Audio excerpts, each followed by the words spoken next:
Thanks to Mike and Amanda. That was particularly great. I liked, Mike, what you said about just kind of playing. I think that's a high praise. I hope I can do that. And I loved what you said about Amanda, about I haven't about feeling something from the collection, and that's the idea.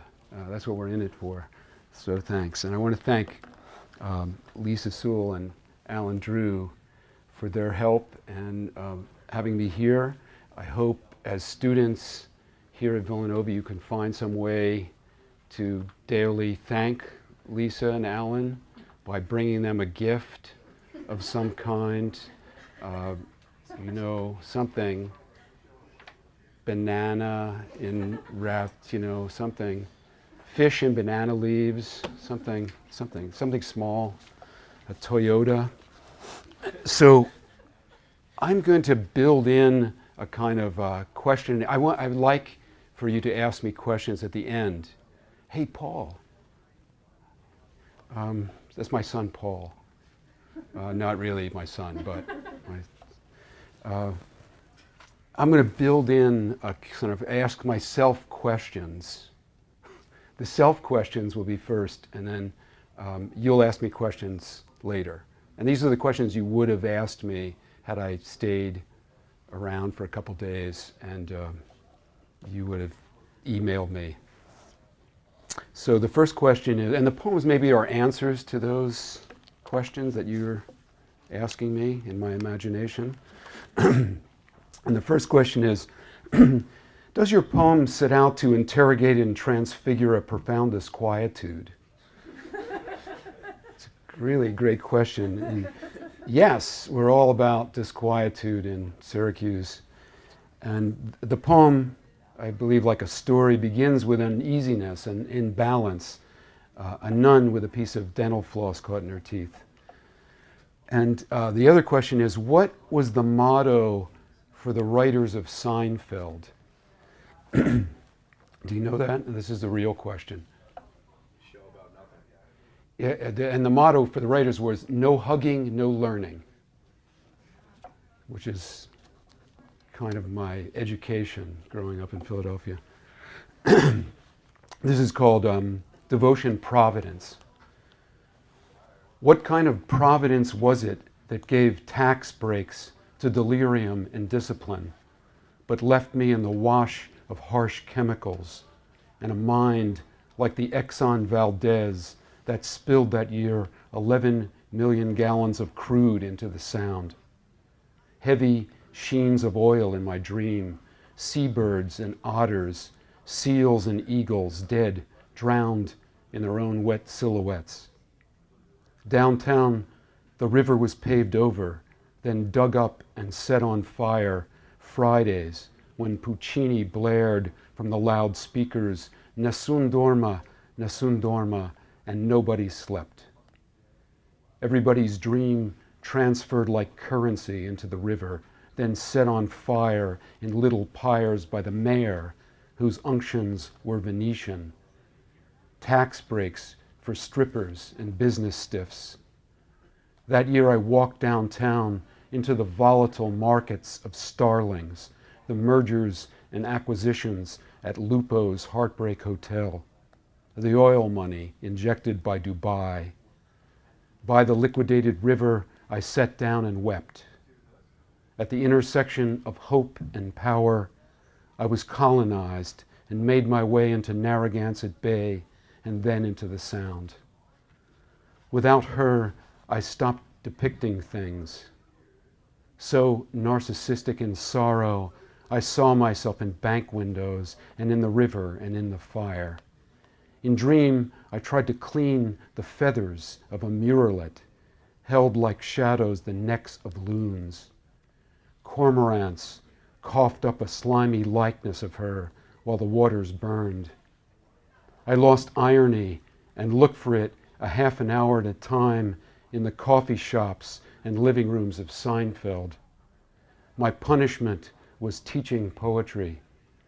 I cried the clothes off strippers who slid down poles like firefighters. One was, ladies and gentlemen, Miss Mystery. In Venice, The punishment for crimes was either open, the gates exposed to citizens looking in your windows, citizens in your kitchen tasting your sauces, or shut, the damp asylum of the self where nobody sleeps.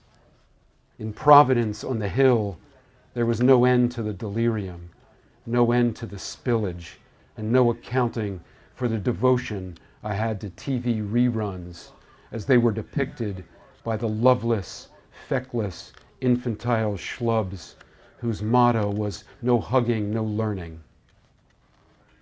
A tear is an intellectual thing, I said, Blake said. Teaching was stand-up that wasn't funny, exposure and quarantine. On the hill, everyone was Shelley, 19, pretty, watery, and either fascist or revolutionary. That year I walked downtown to Fellini's for a slice. In Dream, I could not undo the seabirds from their shadows.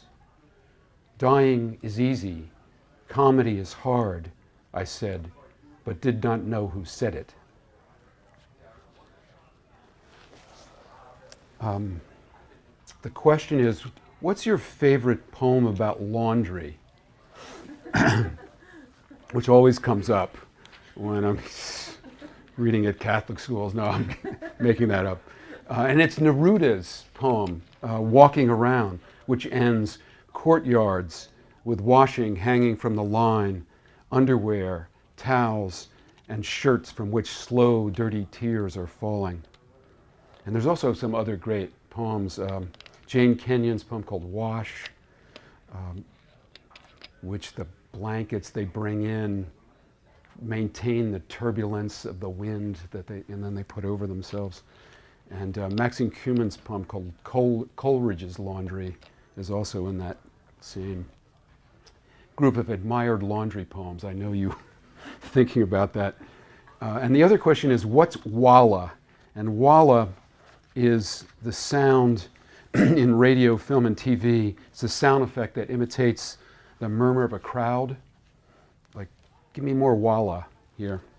And a whip pan in film is a pan shot in which the camera moves quickly and blurs the image. 1970s martial arts films had a lot of whip pans. And this is for Amanda, because she mentioned this poem. This is Devotion Coin Op.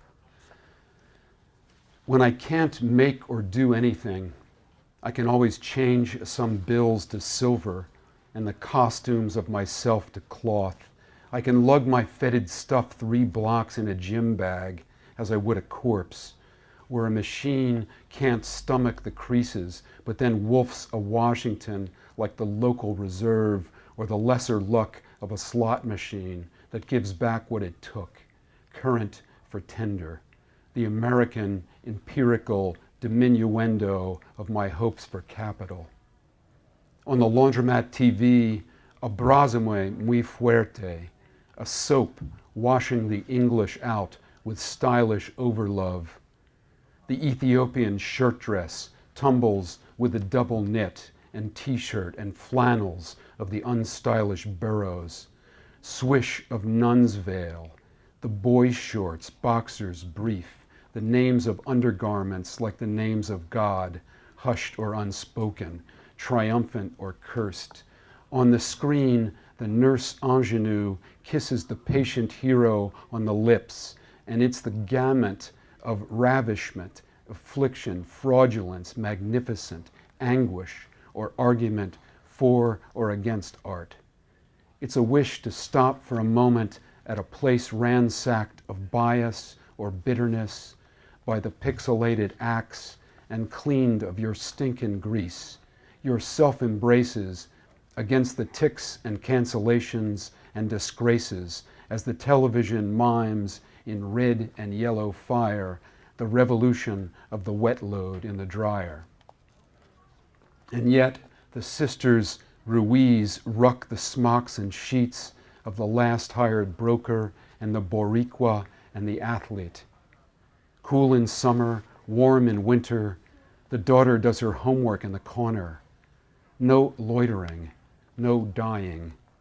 Down a flight from the whip pan and walla of the street. Wash and fold, abrazamue muy fuerte. The lost and found holds orphaned socks. The world should be Ruiz run, accommodating dirt, ransomed of terror for an hour. You get 12 minutes for a quarter. I think that's a utopia and some kind of utopia. You get 12 minutes for a quarter. That's, you can buy time. Does music eroticize language? Excellent question. That I think yes. I'm saying yes to that. And what's the acoustic impact of a poem? I didn't know these were going to be hard questions for me. And here's another one. Did the Catholic Church ban music that contained polyphony, fearing that it would cause people to doubt the unity of God? You all know that the answer to that was yes at one time. And who was Manuel Noriega? And in 1989, the U.S. led an invasion of Panama called Operation Dirty Package, in which Noriega was removed from power and tried. He escaped by going to the Vatican embassy in Panama. And I guess you'll read about it, the rest in the poem. This is called devotion whorelust, and whorelust is defined as I read it. Whorelust, roughly hearing passion, pleasure in sound but also pain, as the child Tchaikovsky weeping in his bed screams, "This music, it's here in my head, save me from it." His mother's voice peals like a bell. His father's chair squeals as he rises from his meal in E above C. Save me from the run of octaves in my skull, subtle as an owl's.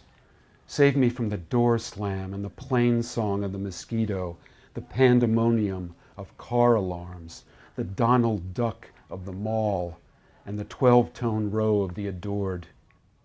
It's here in my head, the tunings of the world sitar, the phrasing of the sax, the heave-y-ho of stevedores, what Whitman had in his head with the blab of the pave and the voice of a streetcar conductor he loved.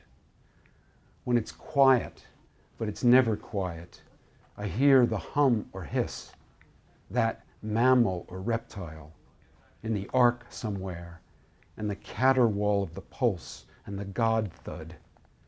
It's in here. It's nowhere. When we wanted Manuel Noriega out of his asylum in the diplomatic mission of the Vatican, we played Van Halen's Panama, Panama, woo, until the Vatican complained. They have some mortally boring nerve.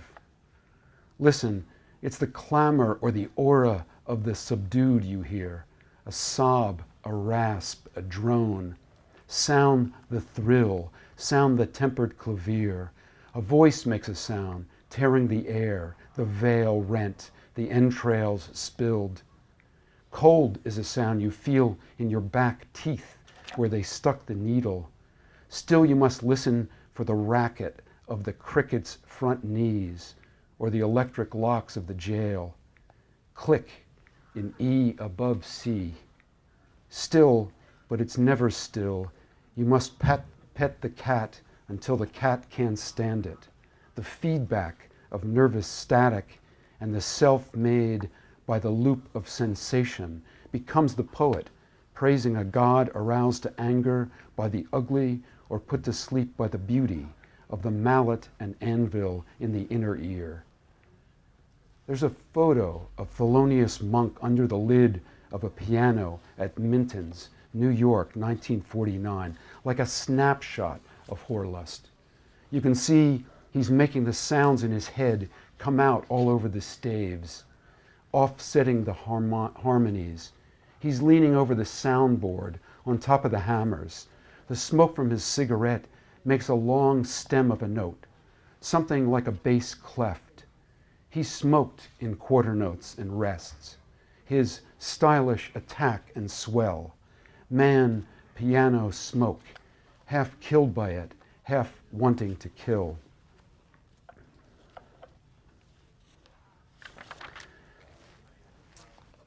So the next question is, your poem Thirst Reduction is about dopamine, isn't it? And the link between rewarding sensations of pleasure and the long-term memory in the hypothalamus. And no, it's not about that. And the other question is, your poem Thirst Reduction is just a chance to say sippy cup in a poem. And that's true. That's true. I've always wanted to say sippy cup in a poem. And now, and the last question is, are you making fun of Elizabeth Bishop's poem, One Art, where she says, the art of losing isn't hard to master, and rhymes it with disaster? And I would never make fun of Elizabeth Bishop, although I do use that line in an ironic way.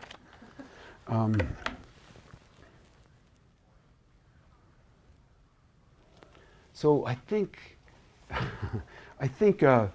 thirst, there's some theories that the satisfaction of thirst and the satisfaction of lust come from the same part of the brain and are sort of instinctive to us in that way.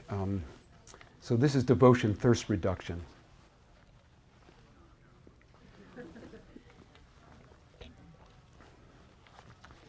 Wherever there was water, the upended lid of a mayonnaise jar in the gutter,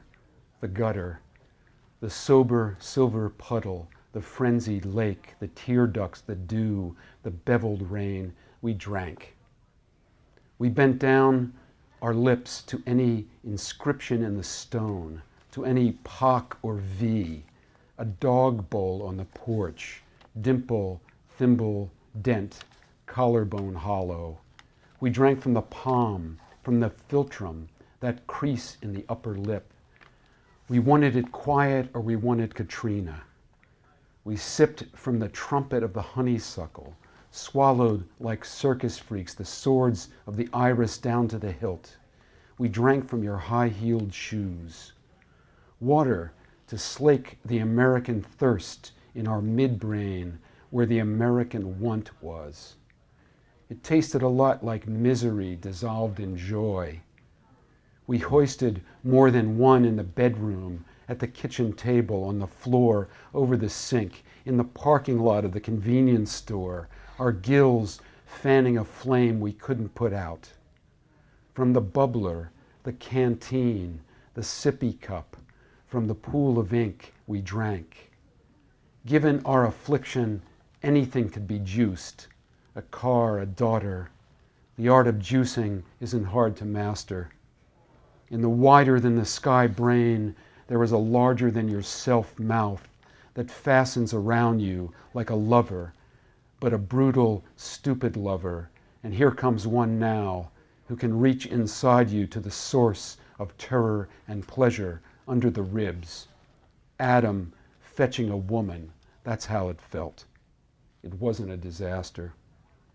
None of us had milk for the other, mammals that we were. We were soft-skulled creatures who cried when our ball fell down the storm sewer. We could hear, but we could not touch the fluency.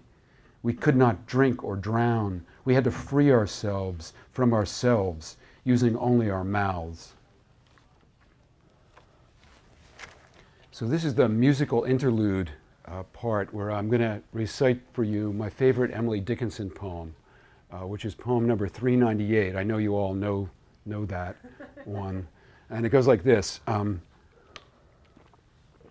I had not minded walls, were universe one rock, and far I heard his silver call, the other side the block. I'd tunnel till my groove pushed sudden through to his, and my face take as recompense the looking in his eye. but 'tis a single hair, a filament, a law, a cobweb woven adamant, a battlement of straw, a limit like the veil unto a lady's face, but every mesh a citadel and dragons in the crease. Is that a great killer poem? A dragons in the crease? There's your thesis. There's your and this is, if I have it here, this is a Kevin Young poem called Early Blues. Once I ordered a pair of shoes, but they never came.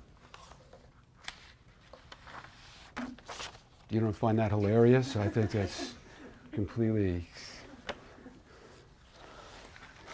And this is a Wallace Stevens poem called The Plot Against the Giant. And I don't know what your idea of the giant is in movies or history or mythology, but you can imagine your own giant, global oil, whatever your giant is.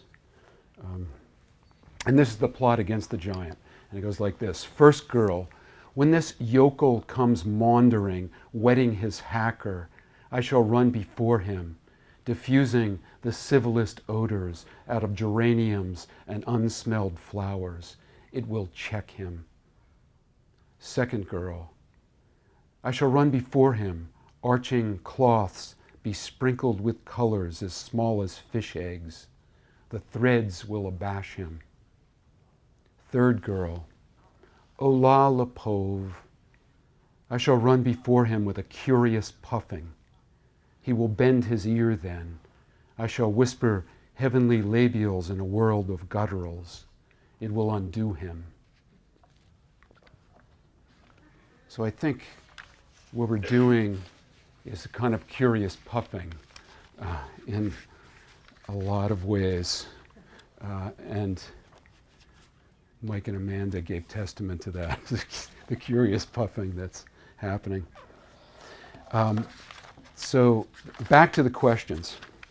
Do you ever get tired of the windy, prolix, hot mess of a poem that you wrote in devotions? Sensing some gentle criticism of my work in that question. But yes, I'm writing some short poems now. And I'm going to read you two of them. They're sort of untitled, long line short poems. Nothing over 5 lines. I rode the bus to my becoming with the boys from rehab who wanted my shoes. Nice shoes, they said. Starting somewhere to want more than a cot, and oblivion. My shoes were made from the skin of children, a tongue, a welt, an outsole, a land grab, a lord, a gun, a living. Our looking made bridges, glue sticks, made gashes. I offered gum like soldiers to children whose country has been overrun.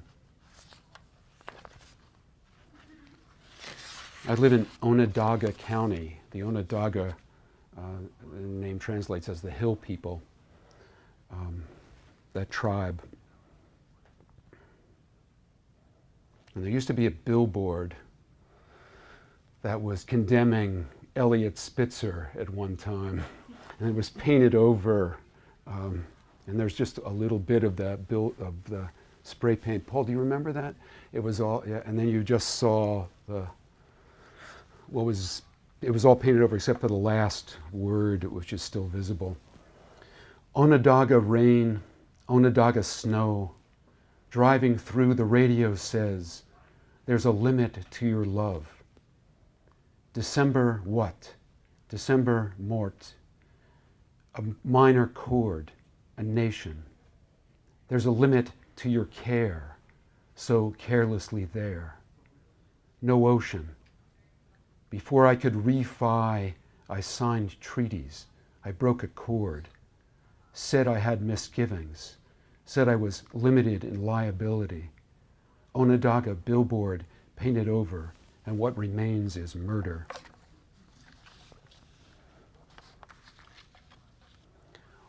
What was your religious education growing up as a kid in Philadelphia? And that's a very Catholic question, but it was watching the Philadelphia Eagles play on Sundays with my father. And when I read this poem now, I really think it's less about that than it is about the provision women make for men that goes unnoticed. And the other thing I'll say about it is obsequies rhymes with cheese. Obsequies, which are the funeral rites, rhymes with whatever death is called the sandwiches.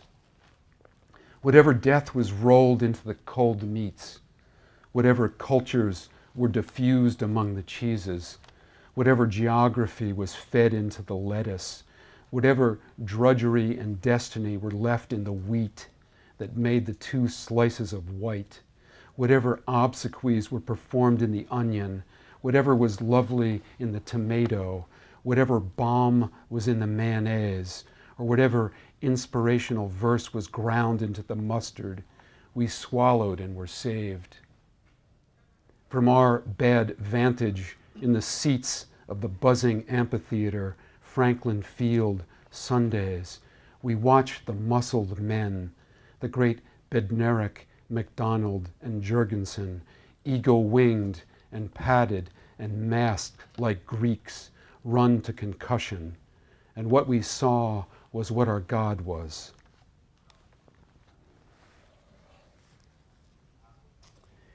Because Walcott says, because rhyme remains the parenthesis of palms, shielding a candle's tongue, it is the language's desire to enclose the loved world in its arms.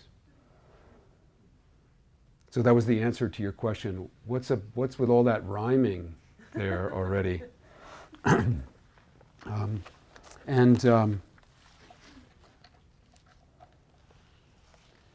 This is a real question somebody asked me, and I'll ask it of myself. Are your poems personal? And the answer is yes, but they're seldom about me. And who was Edna St. Vincent Millay? And she was one of my favorite sonneteers, writer of sonnets, who was the author of lines like, "Yours is a face of which I can forget the color and the features, every one. And only until this cigarette is ended," is the beginning of one of her poems. And I imagine her as kind of like a woman out of a film noir movie where she's smoking cigarettes in the shadows, and she was tough and she was sentimental and she was a pacifist and a feminist and a sex bomb and a general badass. And so I have a poem that's after her in her style.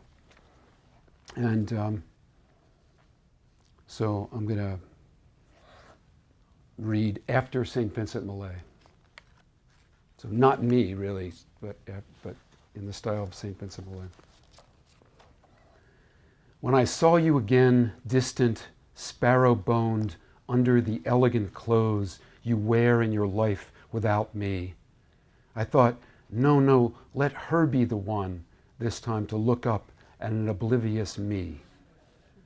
Let her find the edge of the cliff with her foot, blindfolded. Let her be the one struck by the lightning of the other, so that the heart is jolted from the ribs and the rest of the body is nothing but ash. It's a sad, familiar story I wish you were telling me with this sabby excuse. I never loved you any more than I hated myself for loving you. And about that other guy by your side you left me for, I hope he dies. You don't find that funny? Yeah, good. That's funny. And the other question is, why doesn't side rhyme with dies? Because it's the same letters. And why doesn't that? Those are the last two words. And what's with all that rhyming? How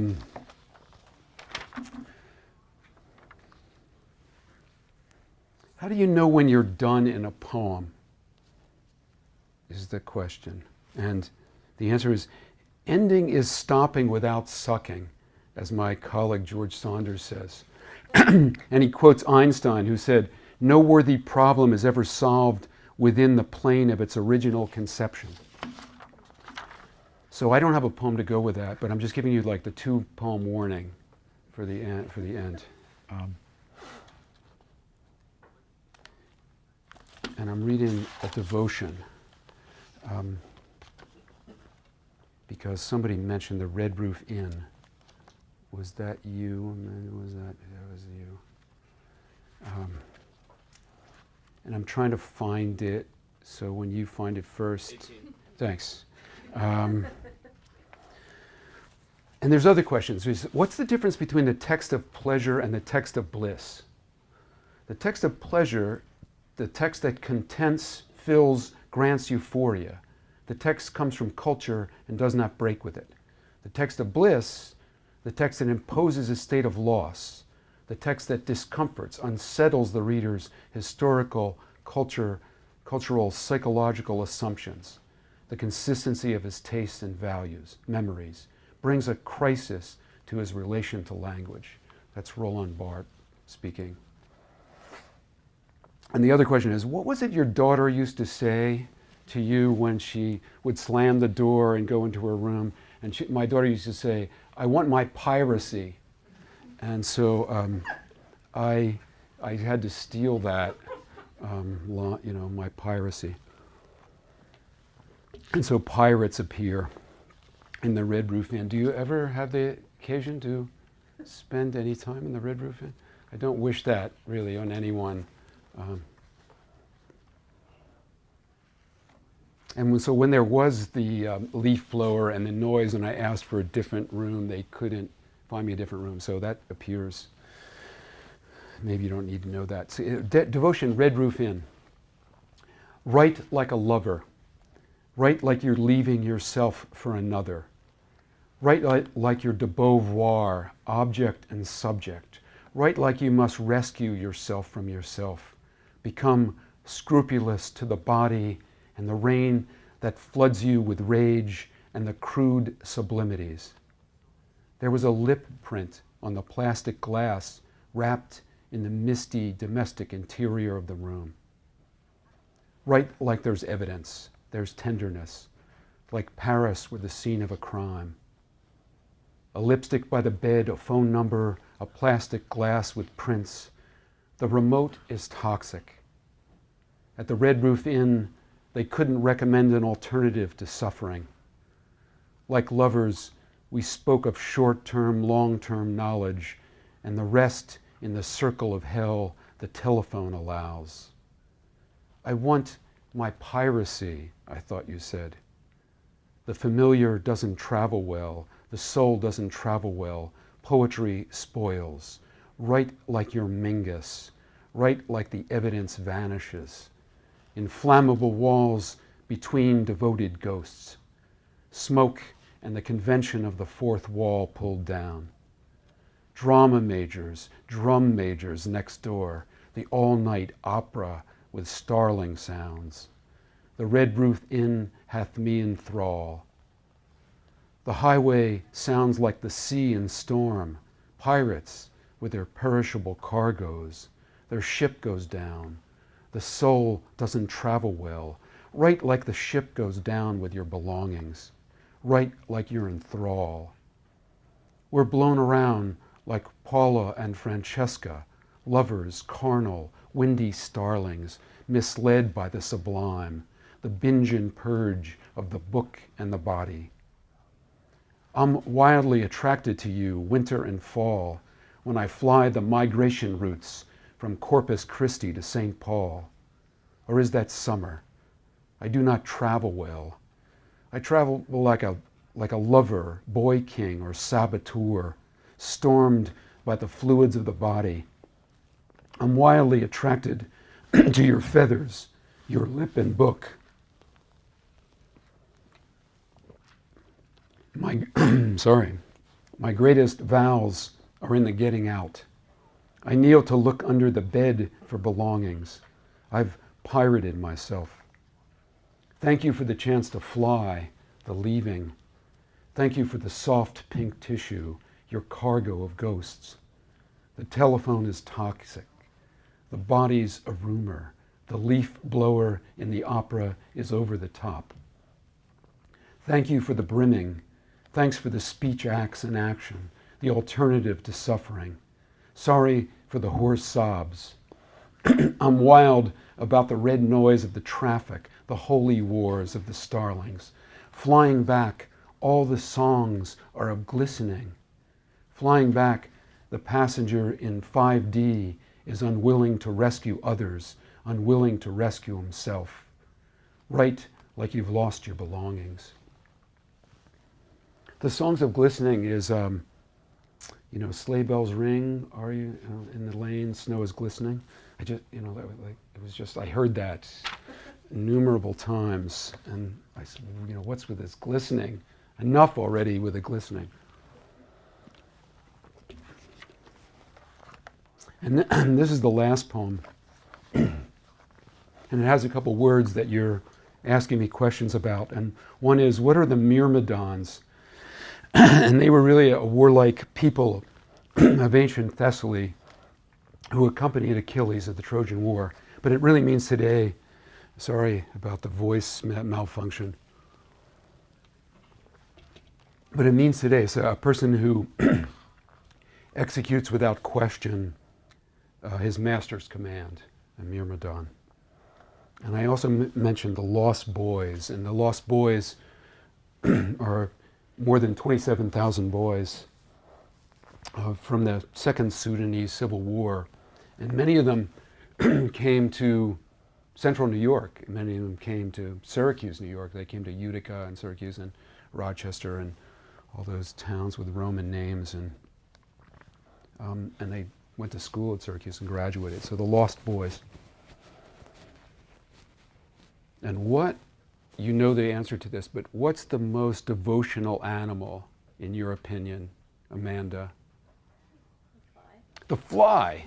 Excellent. So you're ready for the Q&A. So this is called Devotion Fly. I think that fly, because it feeds on blossoms and on shit, is the most devotional animal, and it exists everywhere in the world, even on the poles. A fly, like the envoy for the Lost Boys, or a delegate sent to dicker with the dead. Buzz once out or in. Does it descend from one who grazed the face of Dickinson and whispered in her ear the middle octave key of F? Does it want nectar or the dead? And which am I? Vectors for fugue and spontaneous bruising, vectors for pestilence, and gods who call for sacrifice. Shit seraph, heaven worm, world eye, scholar bent over the heated pages of the Coptic, translating the words matter and heaven in its 3-week paradise. Fly worries everything. Fly walks on the ceiling. Fly works its rosary, a discalced nun of doubt, our intercessionary, while we are free to be ever more certain about our God and the war. Fly buzzes in the blown open pages of the tiny novellas everyone carries, scattered like dreams in which we are all the characters. Fly already at it, its story a second-hand story, before smoke and a steel blue wash over everything. Looking up the way the Myrmidons looked up at the sun, skeptical, sweaty, while they killed the ram and ewe, strung the bow, lifted timbers. It was their job to fight for someone's love and rage, someone's beauty worth dying for. Thanks very much.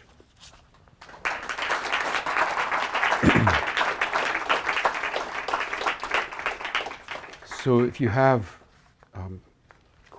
if there's possibly any other questions that you have that I haven't answered. Someone be brave enough to ask one now. Yes?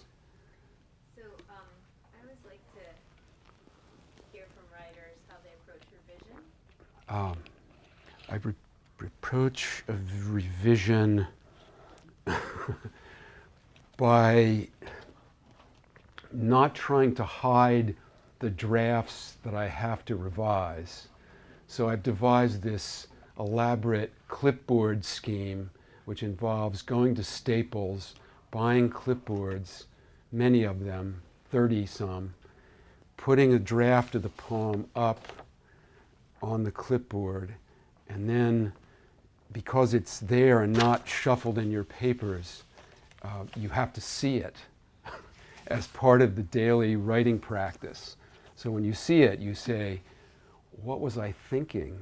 You know, this is, or you say, that's not bad, or you have some, and usually I sort of go at it and write on it, type up another draft, put it on the clipboard, and I usually have like 20 to 30 drafts that I am doing. I find the little ones really hard to do and difficult that I'm doing now, the little 5-line things that look like 5-line, long-line poems. So yeah, I do that. So, and I have the sort of the new one that I'm working on. I work in the attic, and I come up the attic, and I see it on the clipboard there. So I'm going up, and I'm writing on it, and I'm thinking about it, and I'm doing that. So that's kind of what I do. And I was talking earlier to the class about, I kind of fool myself into thinking, you know, I got it. This one, I have it done on the first, and then of course it never is like that. So I kind of go at it a lot as part of, and then sometimes it's frustrating. I don't know what to do with it, and then I'll go to another clipboard, or I'll try to write something else, and then go back to it. But they're there, you know, like your mistakes exist in black and white, you know, and you have to see them, because I would lose them. It came from a friend of mine who was an artist who did prints that way, would make a print and then do the revision, like, you know, I thought, oh, that's it, just put them up on the wall. You have to see them. So they exist that way. Does that help? Is that an answer? I avoided some naughty other problems of everybody to say just like technical things. Go to Staples, they'll solve all your problems, is really what I'm saying. Other questions that you have? Yes? How do you begin? Do you start with an idea and then do an outline, or?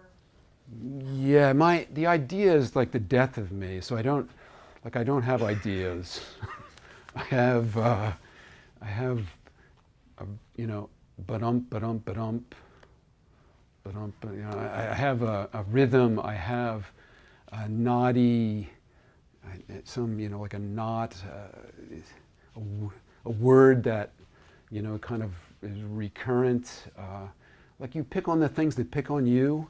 So and sometimes, and maybe that's an idea, but I start in a sort of more primitive, preliminary way with music and the sound of the language, or languages, you know, language ricocheting with other sounds. And I'm a reader as a way to provoke writing. So I often, you know, do that way. And ideas, I don't know about ideas. Anybody have an idea? Because I don't have ideas. I have phrases and lines, and then I don't know. I think the idea is your job as the reader, as the audience. You say, oh, the idea, there's something about flies. You had an idea, and my idea is to put some language together. Is that too? That's also ignoring. I think there's intellectual content in poetry. Yeah, what Pound called logopoeia, the dance of the intellect among the language. That's what he described it as. So I think it has that, but I also think it comes as a result of having music and attention to the image and the thing. You know, I heard a fly buzz when I died. it's that attention to that. And then, of course, the logopoetic stuff is immortality and, you know, Dickinson's flood subject. But I think she started with, she was trying to have an idea, but a fly came in between her and the idea. And so that sums up my process. I'm trying to have an idea, and there's a car going by playing Stairway to Heaven, you know, and so there's my poem. Yes? So, if I could ask two questions, one of which is a statement disguised as a question. Okay. Which I learned from you just now. Have you ever thought of editing an anthology which each poet chooses his favorite or her favorite poems on an unusual subject, like laundry or... Yeah, yeah. Wouldn't that be fun? Yeah, that would be great. That would be great. Is that the question? That's great. That's the disguised question. Oh yeah. So I you know, I think it's a good idea, and I also think it's a good idea because when we want to have, like when the New York Times wants to have writers talk about subjects, they're always, sorry Alan, they're always fiction writers or essayists. You know, they never want to hear what poets have to say about flies or laundry.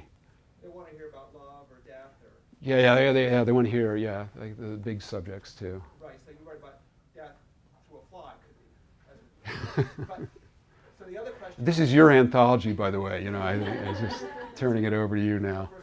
First of all, what you said that reading is a kind of inspiration for you. Right.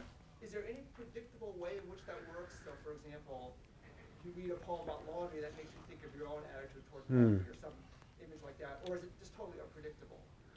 What it might strike for you? Right. I think it's the latter. I think it's more unpredictable because I was also, you know, saying in the class that I often like read against my own proclivities. You know, I don't like read. I don't even like a lot of times read poetry, although I find myself reading all the poetry read last year. In another life, I did that. So you know, but I do. You know, I'll read fiction. I'll read essays. I'll read philosophy. I'll try to read other stuff, biographies, and that's you know kind of that. And that's the unexpected part. Like I didn't know that I was reading Nabokov, and there was part of that made me think of laundry. And you know, when I lugged my laundry and went to see the Ruiz sisters, and they had, you know, the Spanish soaps playing all the time. So that associational stuff, I don't know how that works. And yet it comes, like a lot of times it just comes from the language and the writing and the context of that, or even out of context. Does that help? Yeah, I think reading, but reading as a form of prayer, you know, for your own work. Yes. When you're writing one of your poems, how long do you write? Like when you're, you know, maybe like is it like a couple hours, then you take a break for a little bit, or is it more like you get sort of wrapped up in it?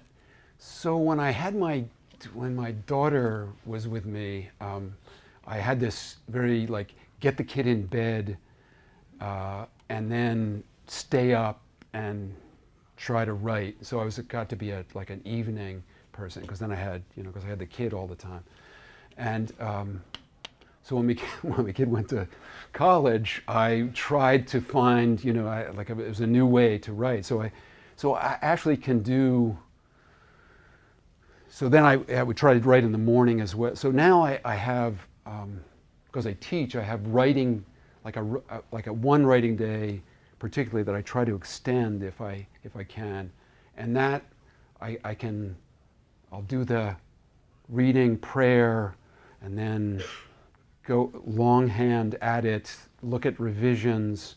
I kind of build in my ADD into the beginning part of the day, and then try to sit down and concentrate and do it. So I can go like maybe 6 or 8 hours before I have to go out and run and fall face down in the snow in Syracuse. So yeah, so I've kind of try to train myself to have longer periods to sit with it, which is really hard. I think helps to have a pretzel and a Coke too in that time. So you don't have to get, yeah. So does that help? Is that what you do? I mean, usually I find that if I'm writing for too long, my subconscious kind of empties, and I have to put it down and go and refuel, and then I come back to it with new Ooh, subconscious emptiness. So that sounds like a really interesting place. You have to stay there just a little bit longer and see if that's not an interesting place to explore the emptiness. And then, yeah. Yeah, there are a lot of really great individual words in addition to the actual language. Sometimes you give us the definition like with Filtrum, and sometimes you don't. With Murphy. Yeah.